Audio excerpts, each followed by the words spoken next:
Hello everyone, welcome back to the Rana academy. तो आज के लेक्चर के अंदर जैसे आप जानते ही हैं कि हमने रिफ्रैक्शन ऑफ लाइट के प्रीवियस ईयर क्वेश्चन डिस्कस करने शुरू कर दिए थे। आज के लेक्चर के अंदर टोटल इंटरनल रिफ्लेक्शन को छोड़कर बाकी जितने भी आपके क्वेश्चंस आए हैं प्रीवियस ईयरली उनके क्वेश्चन मैं यहाँ पे डिस्कस कर दूंगा। और नेक्स्ट वीडियो से मैं टोटल इंटरनल रिफ्लेक्शन या फिर total internal reflection through glass prism के रिलेटेड जो क्वेश्चन आंसर है वो डिस्कस करने शुरू कर दूंगा। ठीक है जी। पहली बात तो ये, दूसरी बात ये कि जल्दी से पहले तो आप इस वीडियो को लाइक एंड सब्सक्राइब कर दीजिए, क्योंकि अगर आप ये नहीं करेंगे तो हमारा ये जो चैनल है ये कैसे ग्रो करेगा। सो फॉर दैट जल्दी से इसको लाइक एंड सब्सक्राइब कर दीजिए। एंड ऊपर जितने भी चैनल और पेजेस जो दिए गए हैं उनकी जो लिंक्स है डिस्क्रिप्शन बॉक्स में डाल दिए हैं। तो बिना कोई टाइम वेस्ट किए चलिए शुरू करते हैं।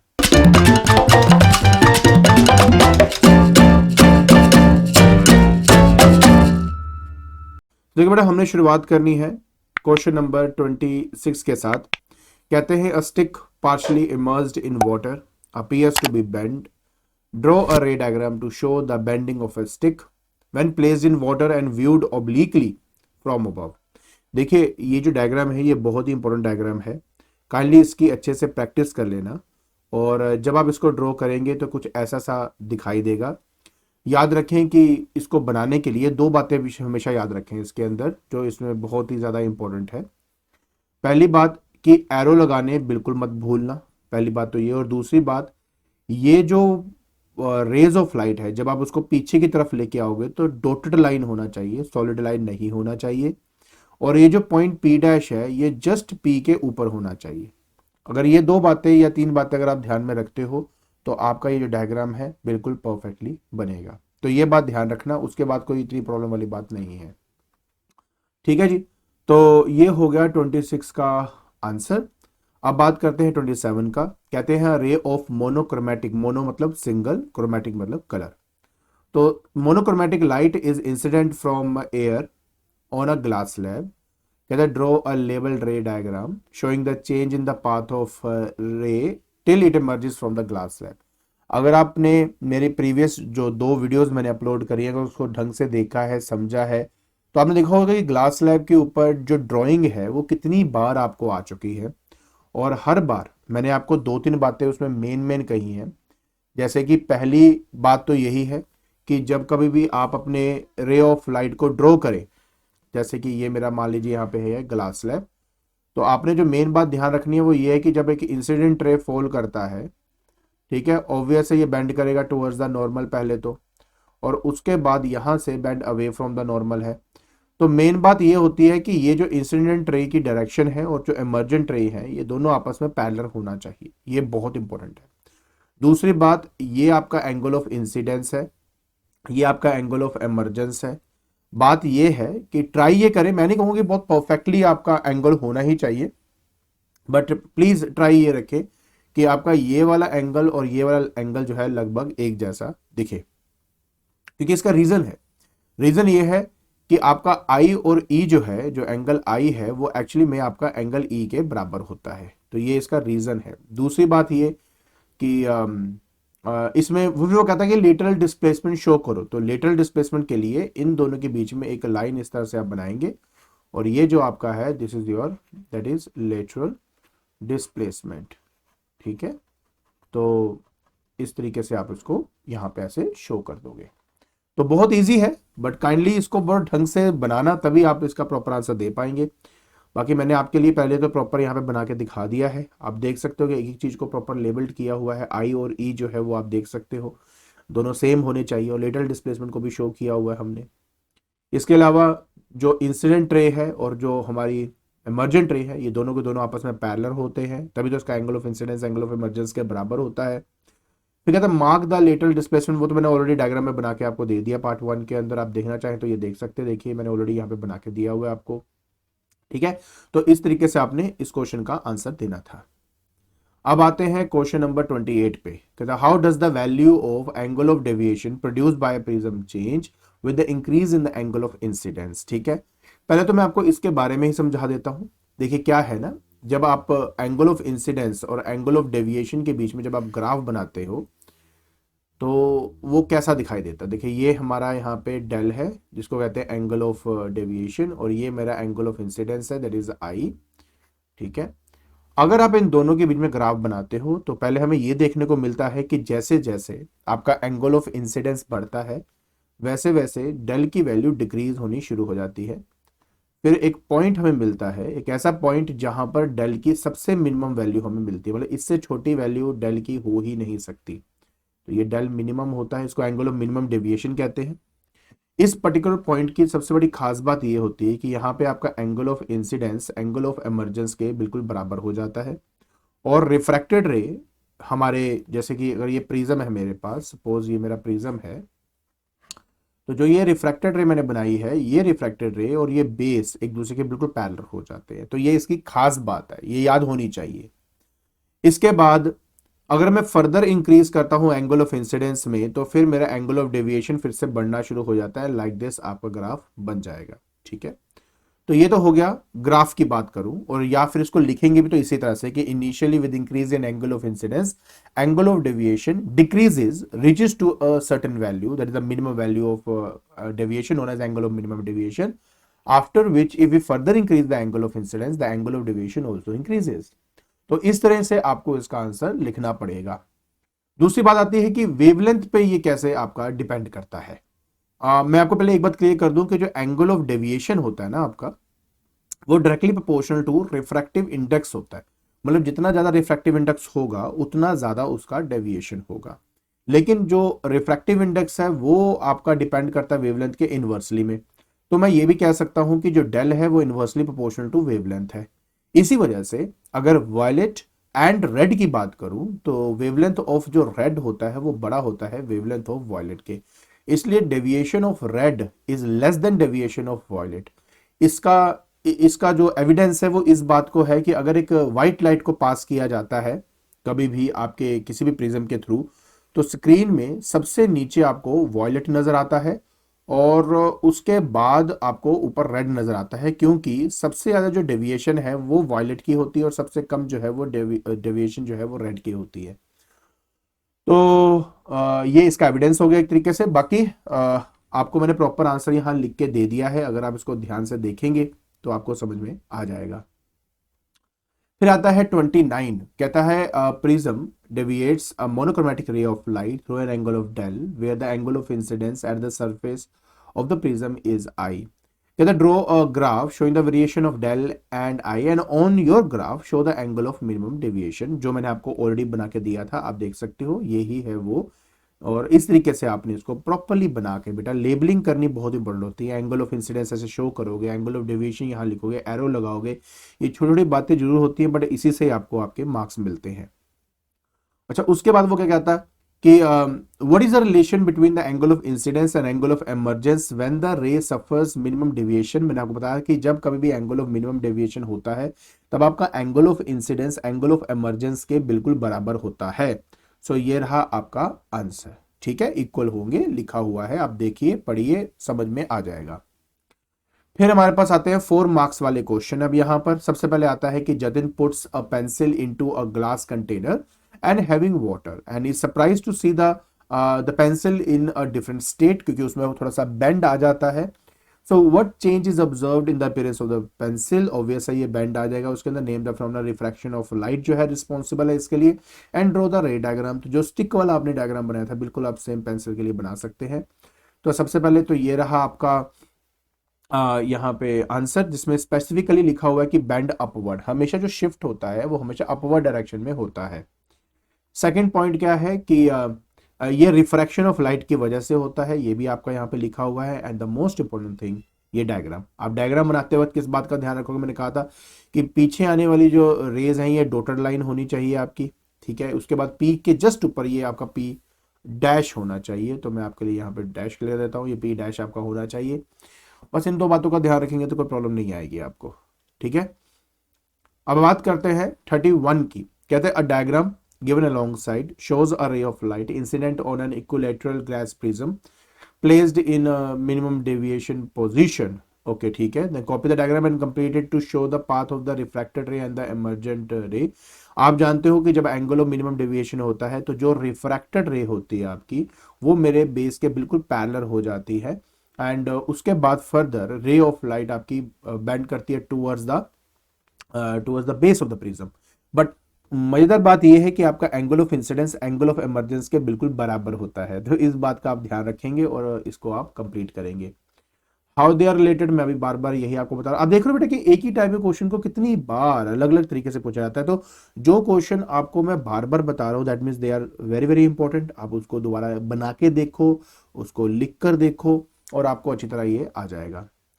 तो ये रहा आपका डायग्राम। आप देख सकते हो कि रे जो है बिल्कुल पैरेलल है बेस के, इस बात का इसमें ध्यान रखना है। अगर आप ये ड्रॉ करने में गलती हो गई तो फिर नंबर कटेंगे, ठीक है, क्योंकि इसमें इंपॉर्टेंट बात ही यही है कि एंगल ऑफ मिनिमम डेविएशन आता ही तभी है जब रिफ्रैक्टेड रे पैरेलल होता है बेस के, और दूसरा आपका angle of incidence angle of emergence के बराबर है।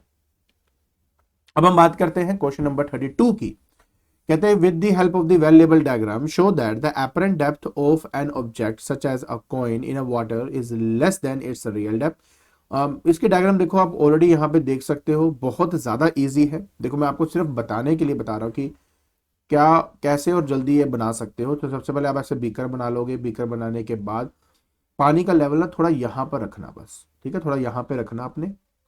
उसके बाद आपने एक कॉइन लेना है, कॉइन को आप यहाँ रख दीजिए। अब इसमें दो रेज बनानी है, पहली रेज आएगी बिना किसी डिविएशन के सीधा आर पार, ठीक है, कोई दिक्कत नहीं है, नॉर्मली जब फोल्ड करती है तो डेविएट नहीं होती। दूसरी रे ऑफ लाइट आप यहाँ से लेके आओगे और बेंड करेंगे यहाँ पे लाइक दिस, ठीक है, bend away from the normal होती है। So it appears to meet at this point, यहाँ पर। तो अगर ये आपका सी है, ये आपका सी डैश है, तो कॉइन एक्चुअली में सी डैश पॉइंट में आपको दिखाई देगा अगर आप उसको यहाँ से ऑब्जर्व करते हैं तो दैट्स योर आंसर, बात खत्म। How is the refractive index of water related to the real depth in the apparent depth. मैंने आपको बताया था रिफ्रैक्टिव इंडेक्स आपका real depth upon apparent depth होता है, और ये लिखा हुआ है, आप आराम से इसको पढ़ सकते हैं। सो देखिए हम बात करते हैं क्वेश्चन नंबर 33 की। कहता है स्टेट द स्नेल्स लॉ। देखिए स्नेल्स लॉ के अंदर हमने ये पढ़ा था कि जब भी एक रे ऑफ लाइट किसी ग्लास स्लैब से मतलब पास करती है या किसी भी मीडियम के थ्रू पास करती है, तो उसके अंदर angle of incidence and angle of refraction हमें मिलता है। तो अगर उसी एंगल ऑफ इंसिडेंस का आई का साइन ले लिया जाए और रिफ्रैक्शन का साइन आर ले लिया जाए, तो ये जो रेशियो है हमेशा कांस्टेंट होती है, अब वो हमेशा रिफ्रैक्टिव इंडेक्स ऑफ मीडियम के बराबर होती है। तो एक्चुअली में ये आपका स्नेल्स लॉ है, ठीक है। थोड़ा सा आइडिया देने के लिए बता देता हूं कि रे ऑफ लाइट अगर आपकी मान लो इस मीडियम से, मान लीजिए इस मीडियम में एंटर करी है आपकी, तो ये तुम्हारा एंगल ऑफ इंसिडेंस आई हो गया, ये आपका एंगल ऑफ रिफ्रैक्शन आर हो गया। तो बस sine i by sine r करेंगे तो ये कांस्टेंट के बराबर आएगा जो refractive index of this medium with respect to this medium होता है, ठीक है। तो ये सिंपल बातें हैं, मुझे पता है आपको अच्छी तरह आती हैं, आप ये कर सकते हो। तो अब बात रहती है सेकंड पार्ट की। कहता था speed of light in glass block जो है ऑफ रिफ्रैक्टिव इंडेक्स 1.5। देखिए refractive index of glass with respect to air जो है वो होता है हमारे पास, that is speed of light in air by speed of light in glass. तो एयर में स्पीड देखो ऑलरेडी दी है 3 × 10⁸ मीटर पर सेकेंड हमें दिया हुआ है, और जो स्पीड है लाइट की ग्लास के अंदर ये मुझे कैलकुलेट करना है। और रिफ्रैक्टिव इंडेक्स भी आपको 1.5 दिया हुआ है। 1.5 का बेसिकली मतलब होता है 3/2, ठीक है, ये हमारे पास होता है। तो जो स्पीड है ग्लास की, तो दैट वुड बी 3 × 10⁸ मीटर पर सेकेंड, और आप इसको डिवाइड कर देंगे 3/2 के साथ, तो ये 2 ऊपर जाएगा, तो मतलब ये आ जाएगा 2 × 3 × 10⁸ मीटर पर सेकेंड, और नीचे हमारे पास 3 है, 3 से 3 कैंसिल हो गया। तो फाइनल आंसर हमारे पास आ जाता है 2 × 10⁸ मीटर पर सेकेंड। तो बस आपने इस तरीके से ये न्यूमेरिकल सॉल्व करना था। बहुत सिंपल सिंपल न्यूमेरिकल्स होते हैं, इतना दिमाग हमें नहीं लगाना होता, सिंपल फॉर्मूलाज है, अगर याद हो तो हम आसानी से अपने आंसर्स दे सकते हैं, ठीक है। चलिए आगे बढ़ते हैं। तो ये तो प्रॉपर आंसर हो गया आपका इसका, ठीक है, और ये मैंने सॉल्व करके यहाँ पे आपको दे दिया है। अब हम बात करते हैं 34 नंबर की। कहता है कि what is meant by refraction. इसके बारे में हमने पहले भी स्टडी किया है। The phenomenon of the bending of light when it travels from one medium to another medium, तो वो हमारा रिफ्रैक्शन हो जाता है। Express the refractive index of the medium in terms of velocity of light. Just अभी आपको एक formula मैंने लिख के दिया था कि रिफ्रैक्टिव इंडेक्स जो होता है वो speed of light in air divided by speed of light in medium होता है आपके पास। तो ये रेशो को ही रिफ्रैक्टिव इंडेक्स कहते हैं। लेकिन आई और आर की बात करें तो जस्ट अभी बताया था कि mu is equal to sine i over sine r होता है। तो ये है आपका दूसरा relation. If a ray of light passes through from one medium to another medium without any change of direction, what can be said about the refractive indices of these medium? Angle I is not zero. तो ये ना actually second condition है। आपको मैंने पहले भी कहा था कि अगर एक रे ऑफ लाइट इस तरीके से एंटर कर रही है, किसी एंगल ऑफ इंसिडेंस से एंटर कर रही है बट डेविएट नहीं हो रही, तो इसका रिफ्रैक्टिव इंडेक्स मान लो μ1 है, इसका μ2 है, तो कंडीशन ये आती है कि μ1 एक्चुअली μ2 के बराबर है। जब दो मीडियम का रिफ्रैक्टिव इंडेक्सेस एकदम से सेम होते हैं उस कंडीशन में रे ऑफ लाइट बिना किसी डेविएशन के आर पार चली जाती है। तो ये सारे इसके आंसर्स हैं, बाकी एक एक करके दिखा देता हूँ। ये पहला है रिफ्रैक्शन ऑफ लाइट के लिए, दूसरा ये आपका रिलेशन हो गया, एंड उसके बाद तीसरा ये रहा आपका कि हाँ देखो लिखा ना the refractive index of the two media must be equal, दोनों इक्वल होने चाहिए, तो ये ऐसा करेगा।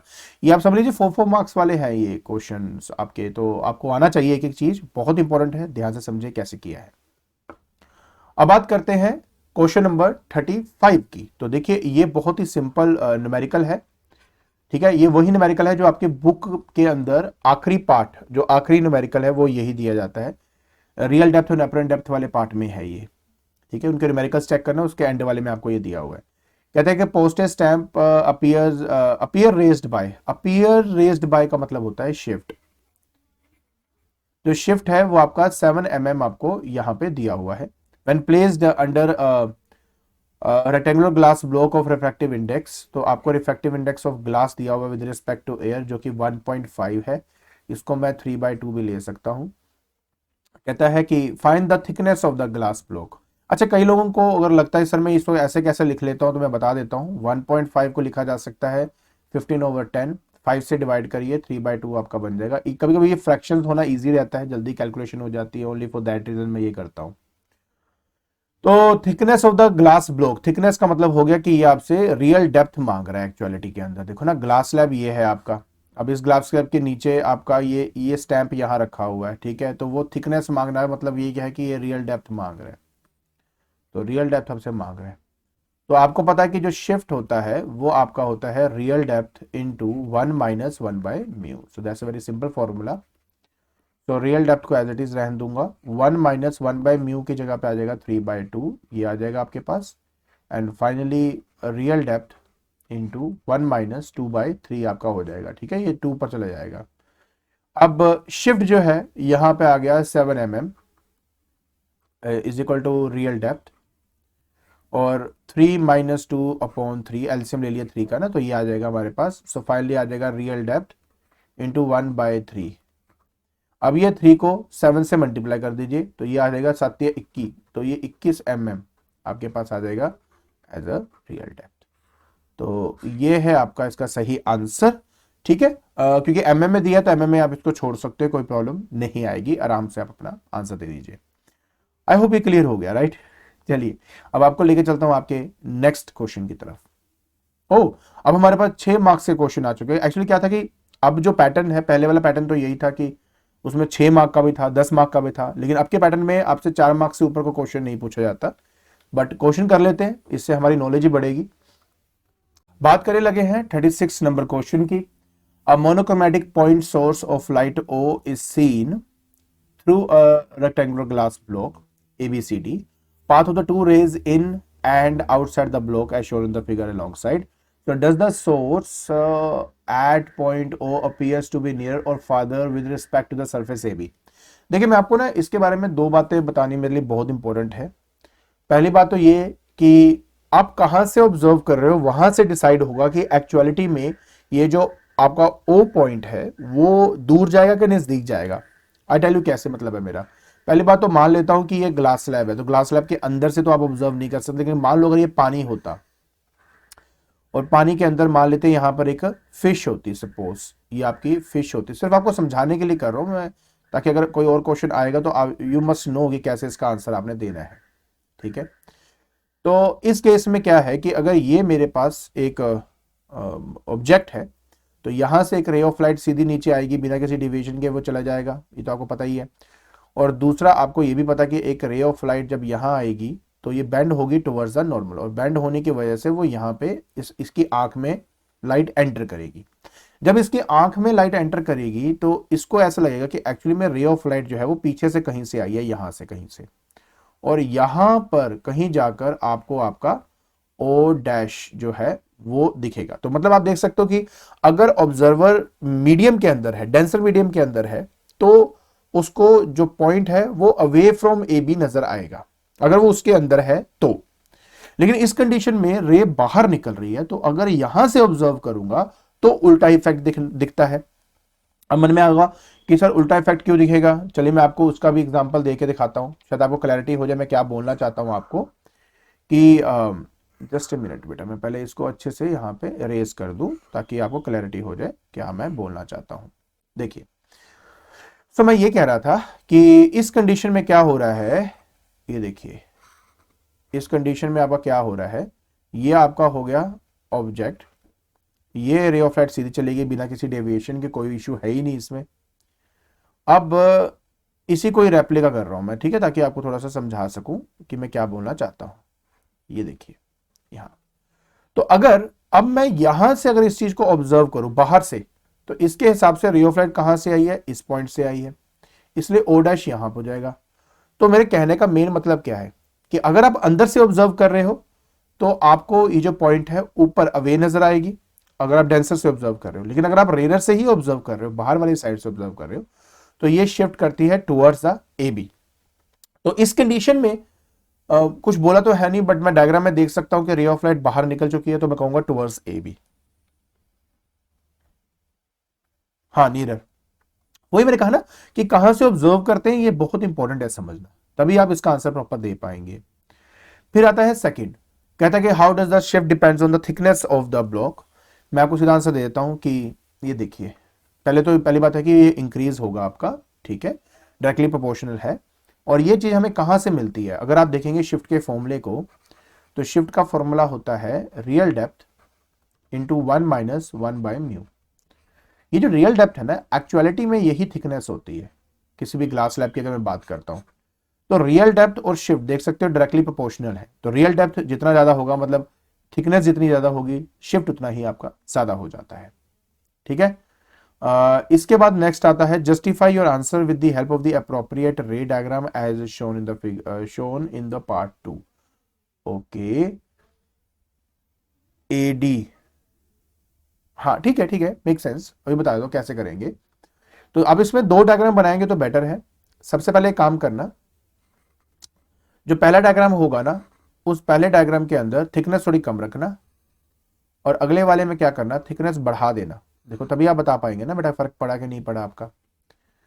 अच्छा अब देखिए, रे ऑफ लाइट इस तरह से आपका फॉल किया, ठीक है, ये बेंड हुआ, बेंड होने के बाद ये फर्दर इस तरह से मूव किया।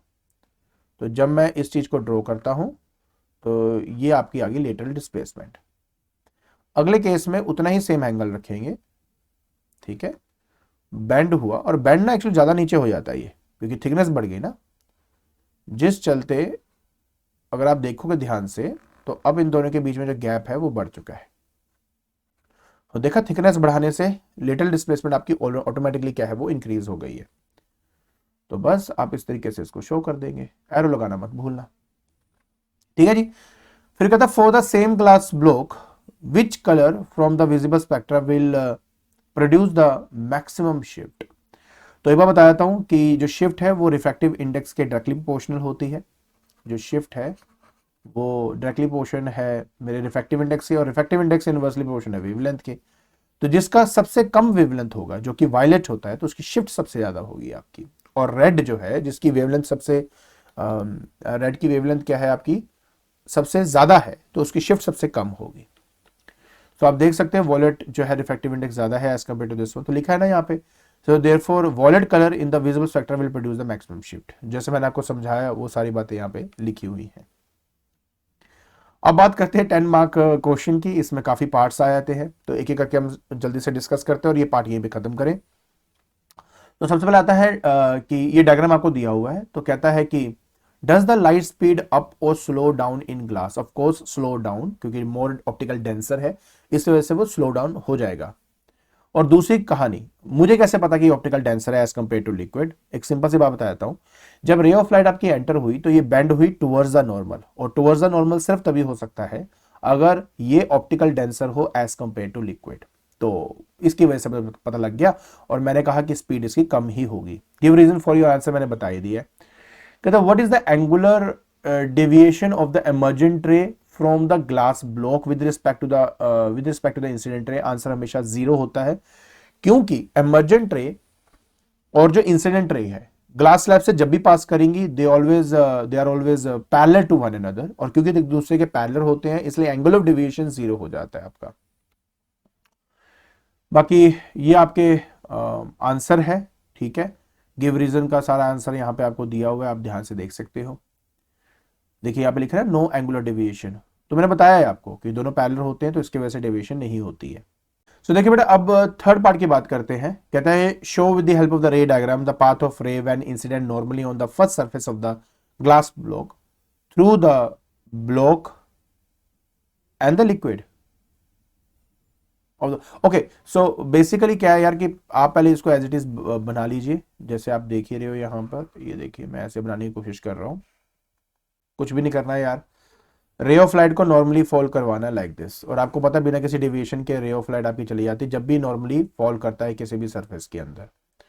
तो ये आपका लिक्विड आ गया, ठीक है, ये ग्लास है, और ये फिर से आपका यहाँ पे लिक्विड आ गया।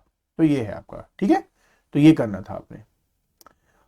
ओके जी, बात करते हैं फोर्थ पार्ट की। कहता है कि what should be the ratio of the speed of light through the liquid to the speed of light glass so that there is no refraction of light at the boundary of the glass block when the system is illuminated by the light of one colour.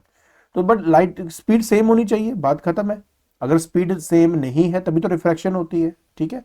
तो ये यहाँ पे लिखा हुआ है as there is no refraction of light at the boundary of the glass, it is only possible when the speed of light through the liquid as well as through the glass is the same। जैसे मैंने आपको पहले भी कहा है, speed के difference होने की वजह से तो रिफ्रैक्शन होती है ना। तो अगर आप चाहते हो कि रिफ्रैक्शन ना हो तो वो तभी पॉसिबल है कि जब दोनों की स्पीड एक जैसी होगी। तो यही आपने आंसर देना है। फिर आता है फिफ्थ का A part. State the equation for the relation between the frequency and the wavelength of light in the vacuum. Say the state the equation for the relation between the frequency and the wavelength of light in the vacuum.